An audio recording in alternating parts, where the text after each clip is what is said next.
Hey guys, yeah, I just want to share a little bit what God has been doing in my life, in my heart, the ways that I've been stretched, the ways that God's been speaking so deeply to the areas of insecurity, areas of lies, areas of, just all these things that have just been kind of taking over a lot of my life and all the spiritual warfare that I've been going through.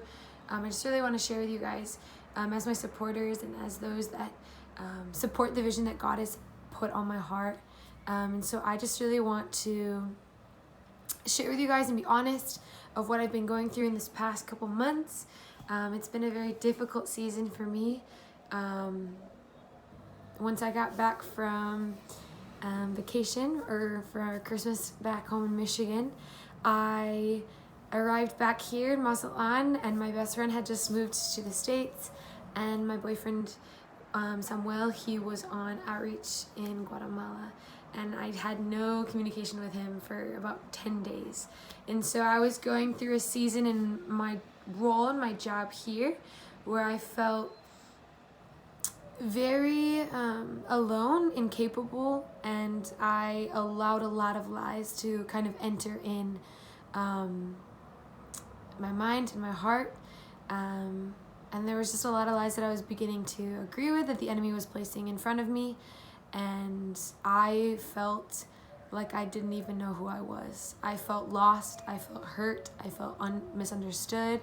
I felt anxious. I felt like I couldn't do it. I felt mentally dead. It's such a weird concept because I've never been to this extent or this place before. Of feeling completely like I didn't even know who I was anymore. But through this season, and most recently, God has just been speaking to me about trust, about trusting what the Lord said to me. He said, "Kristen, I need you to trust me." And that means surrendering the need and the right to understand. Because in his word, he tells us in Proverbs 3:5-6 to trust in the Lord with all of our heart and lean not on our own understanding, but in all of our way acknowledge him and he will make our path straight. How more real has that been in this season for me?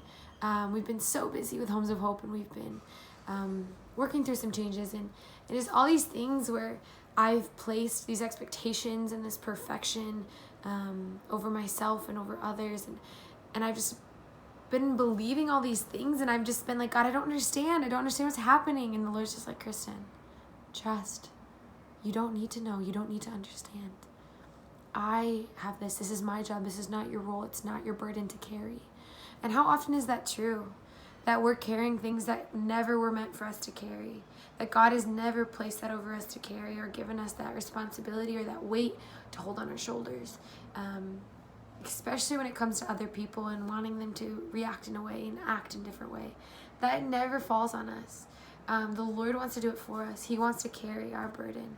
And just with all the anxiety that I've been experiencing, the Lord has just been like, don't be anxious about anything, but in everything with prayer and thanksgiving, like present your requests to me. Like, I want to be involved.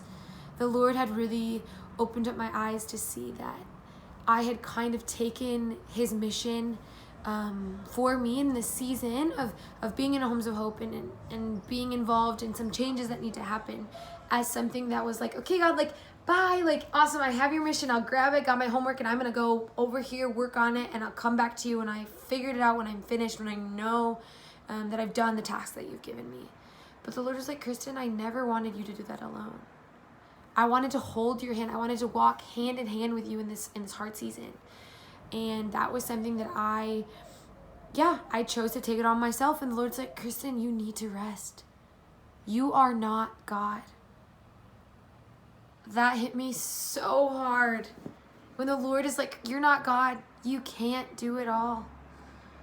It really caused me to reflect that Jesus is so much greater. He can do it all, and we do not need to. And I was putting stress on me that wasn't supposed to be there, that wasn't necessary. And the Lord was just like, Kristen, like, come to me, you who are weary and burdened, and I will give you rest. When you acknowledge who I am and acknowledge that you are not God, you're going to find a deeper rest than ever before. And so here I am walking through this season of a lot of questions, a lot of looking for answers, and seeing what God's heart is for me, for this vision of being here in Mazatlan for 5 years, and what does it look like, and how can I invest and not feel like I'm dying and mentally exhausted.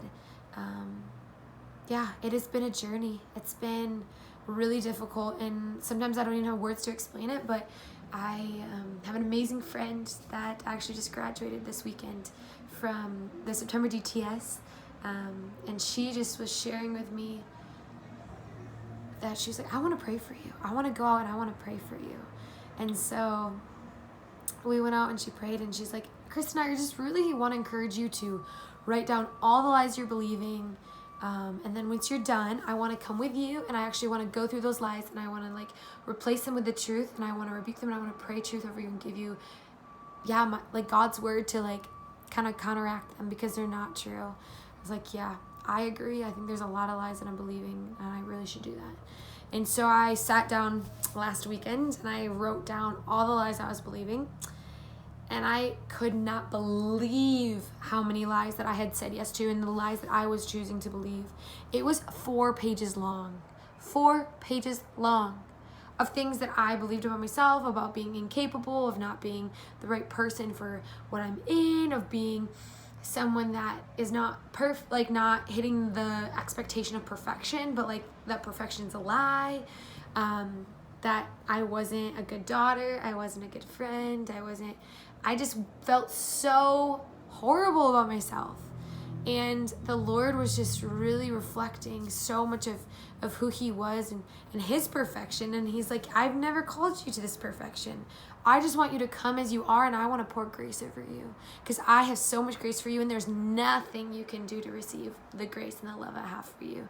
And I, as a person that for so long have put performance equals love in my head, that's kind of the mentality I've been living out of, and that has never been something that God has placed before me, because we can't do anything to receive more of God's love.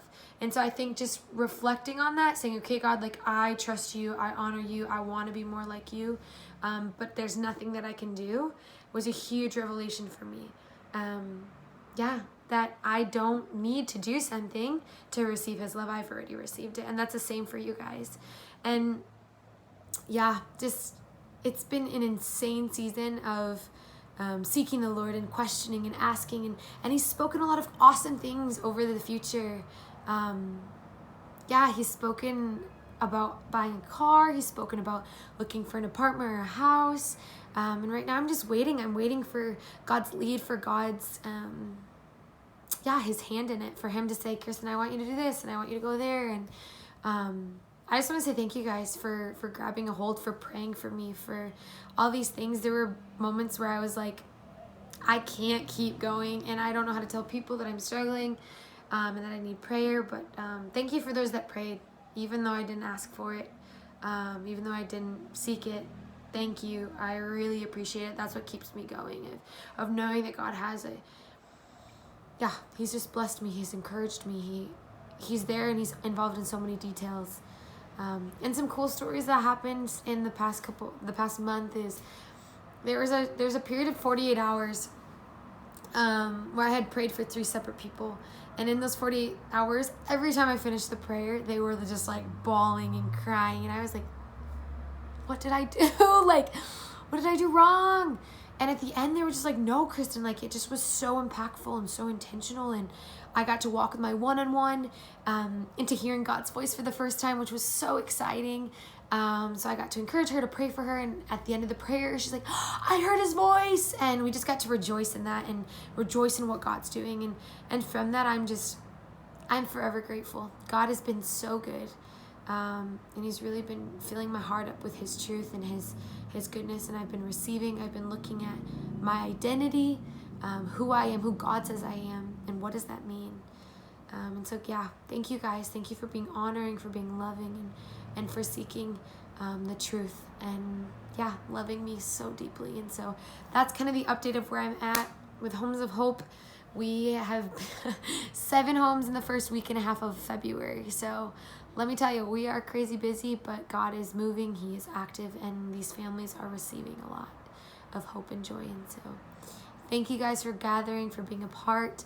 There are some changes in my job and my role that I'll be training up in soon. And so, yeah, just thank you guys for all your encouragement. And yeah, if there's any reason that you guys or desire that you want to be a part of what's going on in my life in a new way, if you want more specific prayer requests, if you want to grab a hold of some of the vision God's placed on me, if you want to come visit, all these things are so a part of things. If you want to for a week come and just be a part of ministry, I just want to invite you guys to grab a hold of this and to see what God has for you. So just thank you guys. Thank you for who you are, what you do, and the ways you support me.